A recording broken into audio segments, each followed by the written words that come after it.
is what I want to do. I want to welcome you to a perfect breakdown. How do we break down big ideas that seem so great, but pretty much impossible to reach? Today, we're going to talk about dreaming. We're going to talk about the mechanics of doing what the dream entails. The problem isn't that you are lazy. The problem is that your idea is a blob. The human brain cannot execute a blob. It rejects ambiguity. If you write down, let's start a podcast on your to-do list, you will never do it. Why? Because start a podcast is a task. It's a project. It's terrifying. So how do we fix this? We have to stop looking at the mountain and start looking at the bricks. We have to start deconstructing. And I want you to visualize your big idea right now.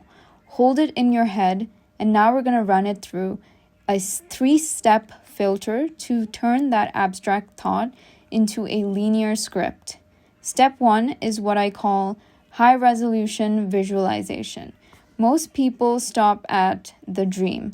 I want to write a book. That's too low res. You need to dial it up and focus until you see the file format. A high resolution goal looks like a 4,000 word manuscript saved as a PDF on my desktop by November 21st. Do you see the difference? The brain can chase a PDF. It cannot chase a dream. Once you have the destination, we move to step 2. These are the pillars. You cannot eat the elephant in one bite, but you can cut it into steaks. I know that's a terrible analogy, but that's the best way I could explain it. You need to break down that big outcome into 4 or 5 major categories. If you're launching a product, your pillars might be logistics, marketing, finance, and content. These are your buckets. Suddenly, the monster isn't one big scary thing, it's just 4 smaller, manageable things. But we aren't done. This is where most people fail. They stop at the pillars. They put the work on marketing on their calendar. That is still a trap. You cannot do a marketing. You can only do a task. This leads us to step 3, the most important step, the bricks. You need to take those pillars and smash them with a hammer until they are tiny atomic units of work. A brick is a task so small, so simple that it requires 0 emotional energy to complete. Research web designers is too big. That's a project. Open Google and bookmark 3 portfolios is a brick. Write chapter 1 is scary. Open blank document and write 3 bullet points is a brick. The secret to execution is realizing that a script for success is just a linear chain of these tiny boring bricks. When you look at the big picture, you freeze. But when you look at a single brick, you think, I can do 5 minutes of that, and then you stack another and another. And so here is the framework to take away. Stop trying to execute the big idea. The big idea is just a compass. It's a direction. It's a goal. Your job, your only job, is to identify the next brick. Look at that project you've been avoiding. Don't think about finishing it or the finish line or how I'm going to get it done. Don't think about the accolades. Just ask yourself, what is the smallest, most ridiculous action I can take right now to move this forward?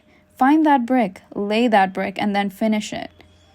That is how empires are built, not by magic, but by one boring brick at a time. Now, this is how we can get to work. We're talking about smashing your ideas into bricks, tiny atomic units of work. But I really want to talk about why this works.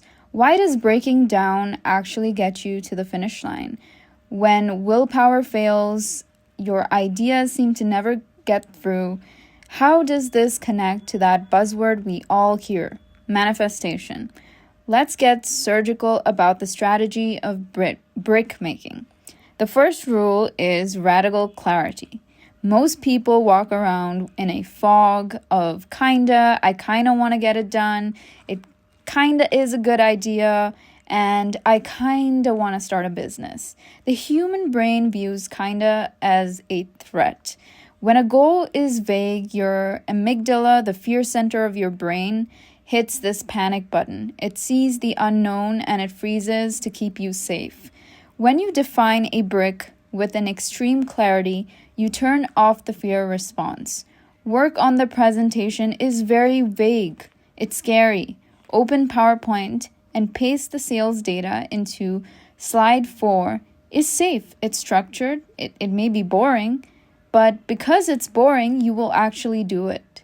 Clarity is the antidote to any kind of anxiety. This leads us to power of short-term targets. We are wired for instant gratification. We are not wired to get excited about a reward that is 5 years away. If you are building a startup, the exit is way too far. It's almost, 100 steps ahead.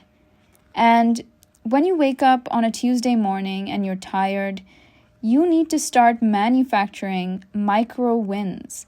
When you lay a single brick, when you send that one email or write that one paragraph, you hit a dopamine rush. That is your brain rewarding you for hunting, gathering successfully. These short-term wins create a chemical momentum. You aren't forcing yourself to work anymore. You are surfing on a wave of small completions. Now let's pivot. Let's talk about the spiritual side of all of these mechanics. Let's talk about manifestation for a second. I know there's all this hoo-ha about manifestation. Is it even real?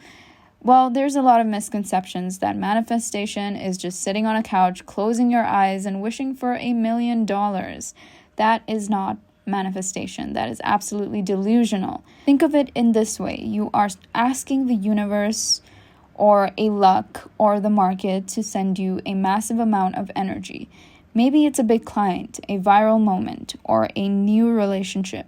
But the energy is like water. If you pour a gallon of water into a flat table, it's going to spill everywhere and make a mess. But if you have already built a cup, the water has to go somewhere.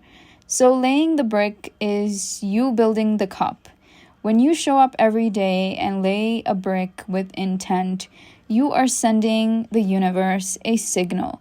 You are telling the world that I am building the infrastructure to hold the success that I am asking for. You cannot manifest a best-selling book if you haven't laid the brick of writing page 1. You cannot manifest a sold-out tour if you haven't laid the brick of booking the first venue.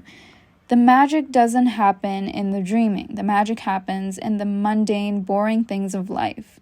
It happens when you are 3 months into a project, you're tired, and you lay the brick anyway. Not because you have to, but because you are intentionally building the vessel for your future. So here is your strategy for the week. When you look at your to-do list, I want you to look for the intent. Don't just tick boxes. Ask yourself, is this brick part of the cathedral that I am trying to build? If yes, then lay it with pride. Lay it with precision, because you aren't just doing a task. You are proving to yourself and to the universe that you are ready. You are ready for the big picture to finally snap into focus, and the dream is the destination. But the brick is the vehicle. So stop looking at the map and start driving the car, because eventually, if you do this one step at a time, I promise that you will get there.